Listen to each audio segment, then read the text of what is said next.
Hi everybody, my name is Anthony and I'm a studio librarian here at the Sachem Public Library.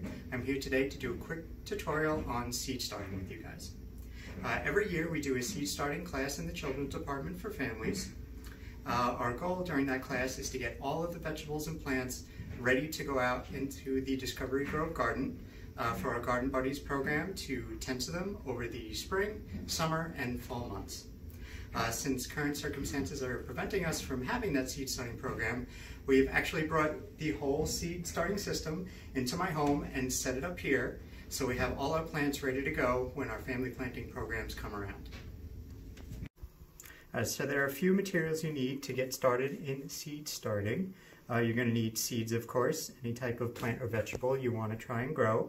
One thing to be aware of when you're buying your seeds is the time of year that they're supposed to be planted. So all of that information will be on the back. So all the ones we're going to be planting today are fit to be put out usually around Mother's Day to early June. Okay, so there are a couple of different types of growing mediums we can use for seed starting. The most recommended are an actual dedicated seed starting mix, or a good quality potting soil. Now, some people do use compost and garden soil. I don't recommend it. Most of the time, they do not have the right makeup to drain properly, so a lot of the seeds can actually drown. And another thing is, if you take compost and garden soil from outside that's not sterilized, you could have a problem with insects, fungus, and weeds. Okay, so as far as materials, we're going to need some containers to put our seeds and our soil into. There are two ways you can go with this. You can either go with a commercial store-bought option that, like these trays, or you can get it in any big box store or hardware store. Some grocery stores even have them. Or you can go with a more DIY option, which we'll go over a few of the popular ones in a couple of minutes. Let's start with this tray. So these trays are great if you're going to be doing a lot of seed starting. So the benefit to these is actually you could pull out the tray, and after all these are filled up, all your seeds are in here, you could put a little water in the bottom of here to kind of fill up the bottom of the tray. And then when your tray is all set where it's going to go, you can kind of drop these back in. And the great thing is the soil and the roots will actually pull the water from the bottom up towards the plant, and it keeps them nice and watered, and you don't have to go over it. You still have to mist the top, but just not as much. Okay, and even when it starts to run out of water and the plants soak it all up, you can pull this aside a little bit, take a little pitcher and pour a little water in the side just to fill it back up, keep it nice and filled. It's kind of self-watering.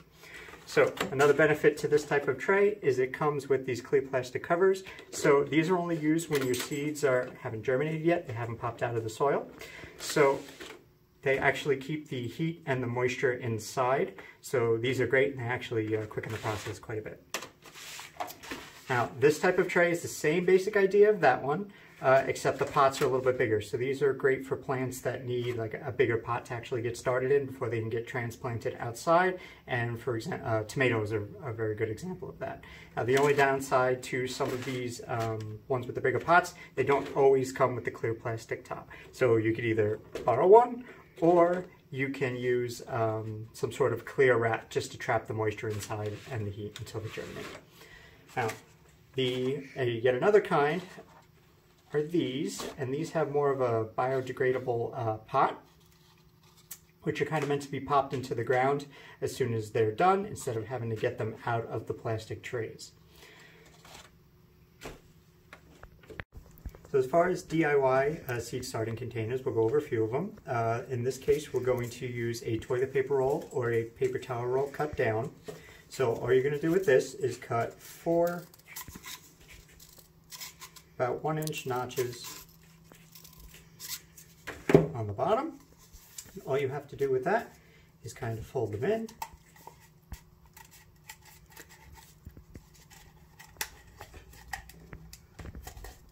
And you can give it a little push just so it kind of stays together.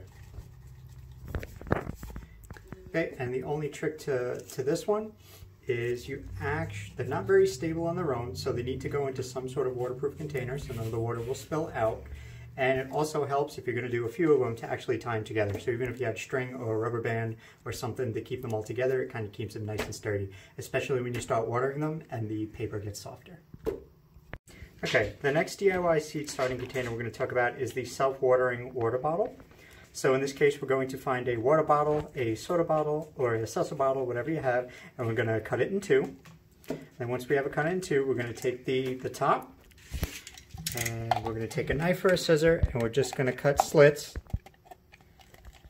up next to where the cap usually goes. Okay, and what this does is allow the water to actually seep in from the bottom of the container, but I'll show you that in a second. So once you have the slits already cut, you're going to take a napkin, paper towel, whatever you have, and you're going to kind of jam it down into the bottom. And we're doing this so the soil for the seed, when it goes in here, it doesn't just wash into the bottom and create a muddy mess at the bottom of the container. So it's as simple as putting them all together, and I'll kind of give you an example of what it should look like. So you have your soil, you have your water at the bottom. Now my water level is a little low, but it should be up at least past those little slashes I made, so that way the soil can soak in the water from the bottom of the container. So that way when you see this container starting to run low, all I gotta do is carefully pull it out. It's gonna drip a little bit, put some more water inside, and pop it down. And then you have your own self-watering container. Okay, the next DIY seed starting container we're going to talk about is a newspaper seed starting cup. So in this case, we're going to find a newspaper, an ad, anything paper that we can reuse. We're going to try to keep it to stack to about like 3 or 4 pages thick. That usually works pretty well. And what we're going to do is fold the paper, as long as it's at least 3 pages thick, into a nice long rectangle. And we're going to grab about a 15-ounce count of beans, vegetables, anything like that. So the trick to this is you want to leave a little bit at the bottom so you have something to fold over, and you want to leave a little bit of the can showing out of the top so it's easy to pull out once you roll it all together. So all you're going to do is roll the can.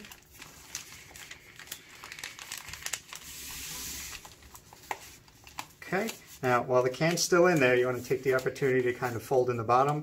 I usually start where the crease in my paper is and kind of fold it down tight as best you possibly can. And once you have it folded down, now we have a little bit of that can showing. We could pull it out and we have a cup shape. So the next thing we're going to do is kind of fold over the edges the best we can.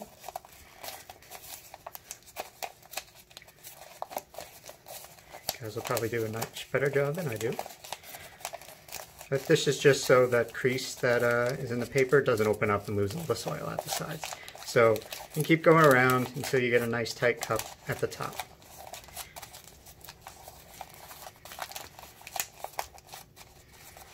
Okay, and if you have a little piece of masking tape, you can actually put that over there to keep it shut. All right, so now the downside to this one, and it's quick and easy, but you definitely need to put this in a tray because the water will seep through, and as soon as the water hits it, it will start to degrade. So you got to be really careful when you're handling this.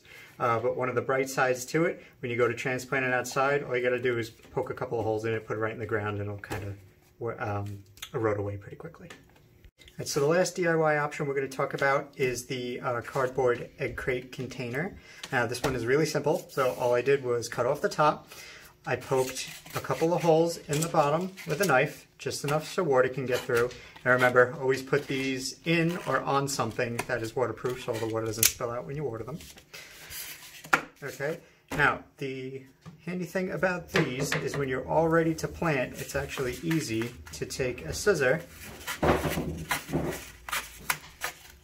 and cut them up into little pots.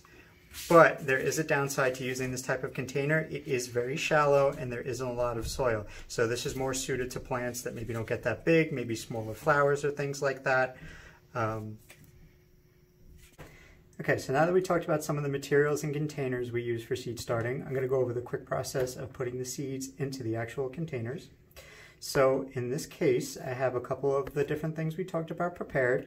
I filled them all with seed soil close to the top and kind of give them a little pat on the top. We don't want to go too crazy. We don't want it to be compressed. It's just easy to keep when we're going to go put the seeds in. Okay, so something real important when you're planting your seeds, all in the back of your packets or box or wherever you get the seeds, they all have information for how deep they need to be planted, and that's really important to pay attention to. In this case, the one I picked up was parsley, and that needs to be planted to a depth of about 1/4 inch. Now, seed soil and potting soil is really easy to kind of set all over the place if you do it with your hands or a bigger shovel. So in most cases, I would take a barbecue skewer, a popsicle stick. In this case, this is what I had on hand, the other side of a regular paintbrush. And all I'm going to do is take it and make a little hole about 1/4 inch deep without disturbing too much of the other soil for my seed. And I'm going to do this for every container.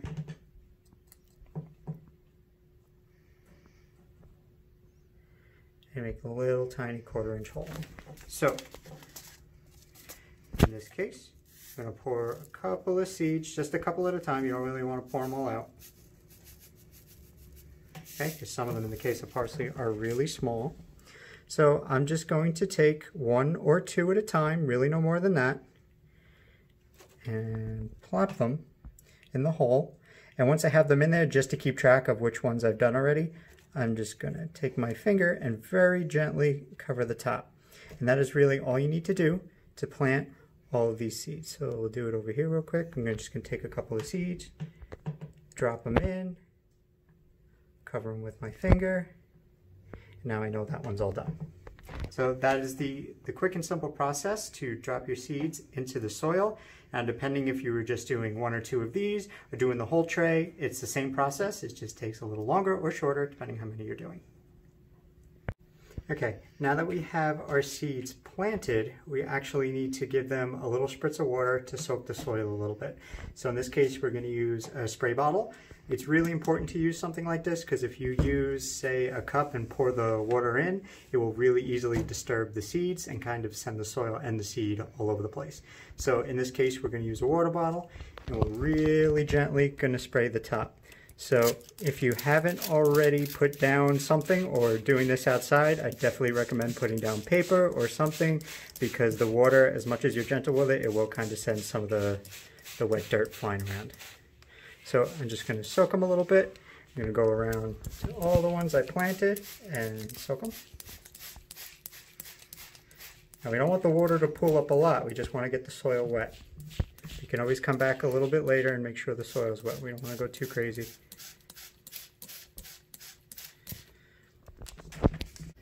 So now that our seeds are all planted and they're all watered, we actually want to cover them to make sure we keep the moisture and the heat inside. So in the case of these trays, I'd recommend putting them anywhere where they're going to sit, whether that's by the window, specialized seed starting setup, however you want to set it up. That way, once you put this down there, you can fill it with water, and that way you can come by and miss the top, but you also have that water from the bottom to help kind of soak up to the soil and the roots. So this is that time where if your kit came with a plastic cover, we're going to kind of put that on there. Okay, and we can put that to the side. Now, with the types of containers that don't have a top, we do need to cover them with something. So in this case, we're going to use a regular piece of saran wrap, and we're just going to put it over the top of the seeds, just to give it sort of a tight seal. I'm not going to go crazy. If there's air gaps, that's fine. Okay, so what that's going to do, it'll keep the moisture and the heat inside. Now, as soon as you see your plant start germinating, in the case of this container, you see that little route start the little sprouts start to pop up. You're going to want to take these off. That way we don't need to keep them covered anymore. Okay. In the case of these containers, you can actually prop the container open a little bit if you see a few coming up, but some haven't. We want to wait till they all come up until we entirely remove the container. Okay, so now that all our seeds have started to sprout, we're going to remove the plastic wrap from the smaller containers.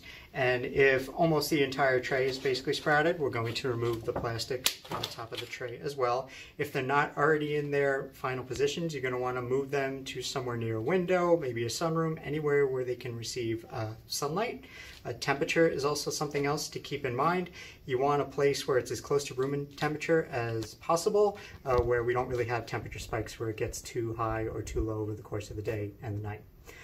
In my case, I don't have room next to a window or a sunroom to use, so I'm actually using the library's seed starting setup over here. It's a very simple setup. These are just basic shelves with LED shop lights hanging from them. As the plants sprout, I'll remove all the plastic just like we talked about, and I'll move the shop light as close to the plant as I possibly can, and as they grow, I'll pull the shop light up and up and up until I basically run out of room, and then probably at that time or close to it, it'll be time to transplant the seedlings outside. But we're going to cover transplanting and the growth process in another video. Thank you all for watching. Stay tuned for future videos where we're going to go over the growth process of the plants, weather hardening as we get closer to putting them outside, and the actual transplanting them, moving them from the trays into the soil itself. Again, thank you all for watching. Stay safe and have a good one, everybody.